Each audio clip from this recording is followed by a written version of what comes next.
ഇന്നലെ ഞാൻ പറഞ്ഞല്ലോ, മനസ്സൊന്ന് അടങ്ങാനായിട്ട് VK ശ്രീരാമൻ്റെ വേറിട്ട കാഴ്ചകൾ വായിക്കാൻ ഒരുങ്ങിയ കാര്യം.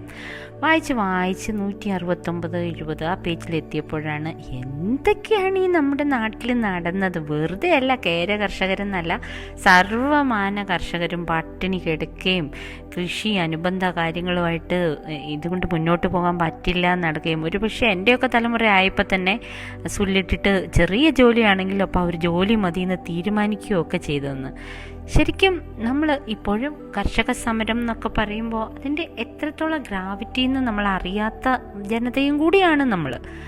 അതൊക്കെ എന്തോ ഒരു രാഷ്ട്രീയമാണെന്ന് നമ്മൾ ചിന്തിക്കുന്നത്. കൃഷി ഇൻഡസ്ട്രി ഇത് തമ്മിൽ എങ്ങനെയാണ് ബന്ധിപ്പിക്കേണ്ടത്, അല്ലെ കർഷകർക്ക് എങ്ങനെയാണ് വിപണിയിൽ മേൽക്കൈ വേണ്ടത്, മിനിമം തുല്യ കൈയെങ്കിലും വേണ്ടത്, ഇടനിലക്കാരിൽ നിന്ന് എങ്ങനെയാണ് അവരെ സംരക്ഷിക്കേണ്ടത്, ഇതൊന്നും നമ്മൾ ചിന്തിക്കുന്നേയില്ല.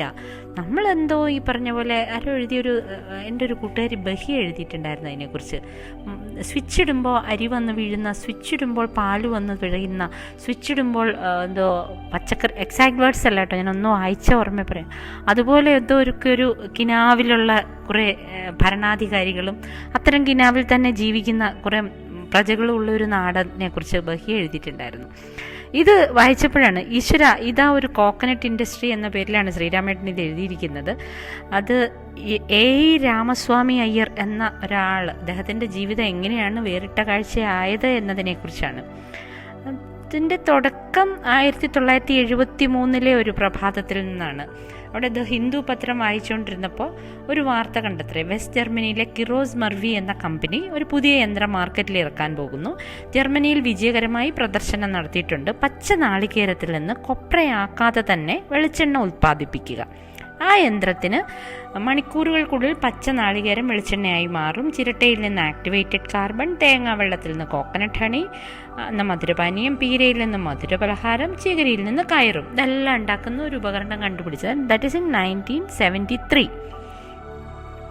ആലോചിച്ച് നോക്കൂ, അന്നൊക്കെ അത്ര വിപ്ലവകരമായ ഒരു സംഭവം ഈ കേരളത്തിൽ ഉണ്ടായിരുന്നെങ്കിൽ നമ്മൾ കേര കർഷകർ എന്നുള്ളൊരു വർഗ്ഗം ഇപ്പോഴും ഇവിടെ ഉണ്ടായേനെ. ഇവിടെ ഇപ്പം എത്ര പേരുണ്ടാകെ കൂടി, നമ്മളിപ്പോൾ തേങ്ങ കിലോയ്ക്ക് 50 രൂപ എന്നൊക്കെ പറഞ്ഞ് വാങ്ങിക്കുന്നിടം വരെ ഏതായാലും എത്തൂലായിരുന്നു സംഭവം. നമുക്ക് കൂടുതൽ ഉണ്ടായേനെ, തേങ്ങ ഉണ്ടായേനെ, കാര്യങ്ങൾ നമുക്ക് നടത്താൻ പറ്റിയേനെ, നമ്മളുടെ വീട്ടിൽ തന്നെ. അതുപോട്ടെ, അതൊക്കെ ചിന്തകൾ. അപ്പോൾ ഈ കഥയിലേക്ക് നമുക്ക് തിരിച്ചു വരാം. അദ്ദേഹം ഏതായാലും ഈ വാർത്ത വായിച്ചിട്ട്, രാമസ്വാമി എന്ന അദ്ദേഹത്തിന് 54 വയസ്സ് പ്രായമാണ്. ഒരുപാട് കച്ചവട സ്ഥാപനങ്ങളുടെയും വ്യവസായങ്ങളുടെയും ഒക്കെ ഉടമയായിരുന്നു. അങ്ങനെ അദ്ദേഹം പെട്ടെന്ന് ഇത് ചെയ്യാൻ വളരെയധികം ആഗ്രഹിച്ചു. രാമസ്വാമിക്ക് 7 മക്കളായിരുന്നു.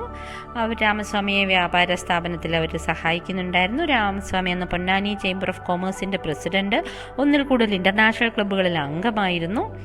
അങ്ങനെ ഇരിക്കുന്ന അദ്ദേഹം പെട്ടെന്ന് ഇത് കേട്ടങ്ങ് സന്തോഷമായി.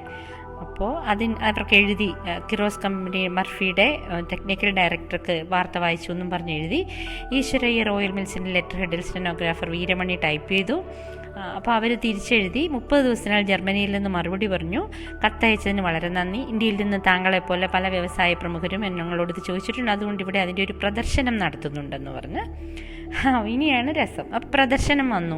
അത് തമിഴ്നാട്, കർണാടക, ആന്ധ്ര, സിലോൺ എന്നിവിടങ്ങളിൽ നിന്നുള്ള വ്യവസായികൾക്ക് വേണ്ടി തമിഴ്നാട്ടിലെ ഗിണ്ടി എന്ന് പറഞ്ഞ സ്ഥലത്താണ് 100 നാളികേരത്തിൽ നിന്ന് 2 മണിക്കൂർ കൊണ്ട് വെളിച്ചെണ്ണ എടുക്കുകയാണ് പ്രദർശനം. തൊണ്ടടർത്തിയ നാളികേരം യന്ത്രത്തിൽ തട്ടിൽ വെക്കുന്നു, നേരെ സ്ക്വീസറിലേക്ക് പോകുന്നു. തേങ്ങാപ്പാലും പീരയുമായി നാളികേരം വേർതിരിയുന്നു. ഒരു കുഴൽ വള്ളി ബ്രോയിലറിലേക്ക് തേങ്ങാപ്പാൽ, അവിടെ ചെന്ന് തേങ്ങാപ്പാൽ വെന്ത് വെളിച്ചെണ്ണയാവും. പിന്നെ സീൽ ചെയ്ത ടിന്നുകളിൽ താഴെ വെച്ച കാർഡ്ബോർഡ് പെട്ടികളിലേക്ക് വീഴുന്നു. 2 മണിക്കൂർ കൊണ്ട് പ്രദർശനം വന്ന കൈകളിലേക്ക് സീൽ ചെയ്ത വെളിച്ചെണ്ണ ഓരോ കിലോഗ്രാം തൂക്കമുള്ള ടിന്നുകളെത്തി. സായിപ്പ് സീല് പൊട്ടിച്ച് വെളിച്ചെണ്ണ മണക്കാനും രുചിക്കാനും പറഞ്ഞു. ഭലേ ഭേഷ്, വെളിച്ചെണ്ണ മണത്ത് നോക്കി നാക്കിൽ വെച്ച സ്വാമി ആശ്ചര്യത്തോടെ പറഞ്ഞു. അങ്ങനെ ഇവരിത് തുടങ്ങാൻ തീരുമാനിച്ചു. പക്ഷേ 1,00,000 നാളികേരം 12 മണിക്കൂർ കൊണ്ട് 10 ടൺ വെളിച്ചെണ്ണയാക്കുന്ന പ്ലാന്റിന് അക്കാലത്ത് 2 കോടി രൂപയാണ് അത്ര സായിപ്പ് ചോദിച്ചത്. പിന്നെ അതിന് എന്തെങ്കിലും തകരാറ് വന്നാൽ ജർമ്മനിയിൽ നിന്ന് എഞ്ചിനീയർ വരണമായിരുന്നു. അപ്പോൾ നമ്മുടെ സ്വാമിയുടെ കൂടെ ട്രെയിനിൽ AK ഖാദർകുട്ടി ഉണ്ടായിരുന്നു. ഇവർ 2 പേരും കൂടെ തീരുമാനിച്ചു, ഇതൊക്കെ അറിയാവുന്ന വേറൊരാളുണ്ട് നമ്മുടെ നാട്ടിൽ, TVP Nambiar, chemical Nambiar, oil magician എന്നൊക്കെയായിരുന്നു അത്ര അദ്ദേഹത്തെ വിളിക്കുന്നത്. അദ്ദേഹത്തിന് ഇത് ചെയ്യാൻ പറ്റുമായിരുന്നു. അങ്ങനെ ഇനി പറയുന്ന പേരൊക്കെ നമുക്ക് നല്ലതായിട്ട് അറിയാവുന്നതാണ്. കൊള്ളാടി ഗോവിന്ദൻകുട്ടി, അദ്ദേഹവും സ്വാമിയുടെ കുടുംബ ഡോക്ടറായ ഒരു ഡോക്ടർ അച്യുത മേനോനെയും ചേർത്ത് ഈശ്വർ കോക്കനട്ട് ഇൻഡസ്ട്രീസ് പ്രൈവറ്റ് ലിമിറ്റഡ് എന്ന പേരിൽ ഒരു കമ്പനി രജിസ്റ്റർ ചെയ്തു. നമ്പ്യാർ മാനേജിംഗ് ഡയറക്ടറായി. CPI നേതാവും മുൻ പൊന്നാനി MLAയുമായ കൊള്ളാടിയും രാമസ്വാമിയും ഈശ്വരും ഡയറക്ടർമാരുമായി. നമ്പ്യാരും കൊള്ളാടിയും സ്വാമിയും കാദർകുട്ടിയും കൂടി തിരുവനന്തപുരത്ത് നിന്ന് അന്നത്തെ വ്യവസായ മന്ത്രിയായിരുന്ന TV തോമസിനെ കണ്ടു. TVക്ക് പദ്ധതി ബോധപ്പെട്ടു. അപ്പോൾ അദ്ദേഹം ഒരു വലിയ കത്തൊക്കെ എഴുതി, നമ്മൾ ഇതൊക്കെ ചെയ്യണം, നമുക്ക് നാളികേരത്തിൻ്റെ വെളിയിടവ് പിടിച്ചു നിർത്തണം, തേങ്ങാ സംസ്കരണത്തിൻ്റെ ഈ ആശയങ്ങൾക്ക് വ്യവസായികൾ വരണം എന്നൊക്കെ പറഞ്ഞു.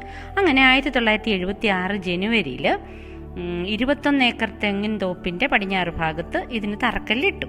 എന്നിട്ട് കുറേ ബാങ്ക് ലോണൊക്കെ എടുത്തു. 14 ദിവസം കൊണ്ട് 20 ലക്ഷം നാളികേരത്തിൽ നിന്ന് 270 ലക്ഷം ടൺ വെളിച്ചെണ്ണ കൽപ്പതരു എന്ന പേരിൽ ടിന്നുകളിലാക്കി സീൽ ചെയ്ത് ലോറികളിൽ കയറ്റി ഇന്ത്യയുടെ നാനാ ദിക്കിലേക്കും ഇടപ്പാളിൽ നിന്ന് പോയി. എന്നിട്ട് ഇനിയാണ് രസം. 15-ാം ദിവസം തിരൂർ സബ് കോടതിയിൽ നിന്ന് ഈശ്വർ കോക്കനട്ട് ഇൻഡസ്ട്രീസ് MDക്കും ഡയറക്ടർമാർക്കും കടലാസ് വന്നു. നെടുങ്കാടി ബാങ്കുകാർക്ക് 2 കൊല്ലം മുമ്പ് നിങ്ങൾ കടമെടുത്ത വകയിലേക്ക് മുതലോ പലിശയോ തിരിച്ചടവ് ചെന്നിട്ടില്ല, ഉടനെ പണം അടച്ചില്ലെങ്കിൽ അക്കൗണ്ട് മരവിപ്പിക്കൽ, ജപ്തി മുതലായ മേൽപ്പൊടി ഉണ്ടാവും. KFCയുടെയും SBIയുടെയും താക്കീതുകൾ, ഭീഷണി. 30-ാം ദിവസം 2 ബാങ്കുകളും KFCയും ചേർന്ന് കോടതി ഉത്തരവോടെ ഈ സംഭവം പൂട്ടിച്ചു. എന്നിട്ടോ ഇങ്ങനെ ഈ Nambiar, TV Thomas, TVP Nambiar പണവും തൻ്റെ സാങ്കേതിക വിദ്യയും ഈ പ്രൊജക്റ്റിൽ മുടക്കിയിരുന്നു. അദ്ദേഹം കമ്പനി പൂട്ടി 1 വർഷം കഴിഞ്ഞപ്പോൾ ഹൃദയാഘാതം വന്ന് മരിച്ചു. നമ്മുടെ സ്വാമി നിത്യരോഗിയായി കിടപ്പിലായ അച്ഛനെയും മരണപ്പെട്ട ഫാക്ടറിയും നോക്കി ഈശ്വർ ഇപ്പോഴും ജീവിക്കുന്നു. ഇതൊക്കെയാണ് ആ കഥയല്ല, ജീവിതം. ആ ജീവിതം വായിക്കുമ്പോൾ നമുക്ക് ഒരു തോന്നൽ വരുന്നില്ലേ? ഇത് കേൾക്കുന്ന നിങ്ങൾ ഓരോരുത്തരും ഇതിനകത്തുണ്ടാവാം. പലപ്പോഴും പല രീതിയിൽ ബാങ്കിലുള്ളവരുണ്ടാവാം. നിങ്ങളുടെ കയ്യിലുള്ള അധികാരം കൊണ്ട് ഒരു സമൂഹത്തെ മുഴുവൻ പിന്നോക്കം അടിക്കാതെ അത് എങ്ങനെയാണ് പഴുത് കണ്ട് ഒരു സമൂഹത്തിനെ മുന്നേക്ക് കൊണ്ടുപോകാനെന്ന് നമുക്ക് ഓരോരുത്തർക്കും തീരുമാനിക്കാൻ ഏതെങ്കിലുമൊക്കെ അവസരം എത്ര നിസ്സാരരായ ആൾക്കാർക്ക് പോലും ഉണ്ടാവാറുണ്ട്. ഈ കഥ ഒന്നും മനസ്സിൽ വെച്ചോളൂ. നമ്മൾ കാരണം ഇങ്ങനെ ഒരു അവസരം ആർക്കും ഉണ്ടാകാതിരിക്കാനായിട്ട് ഒരു തീരുമാനവും എടുത്തോളൂ. ശുഭരാത്രി.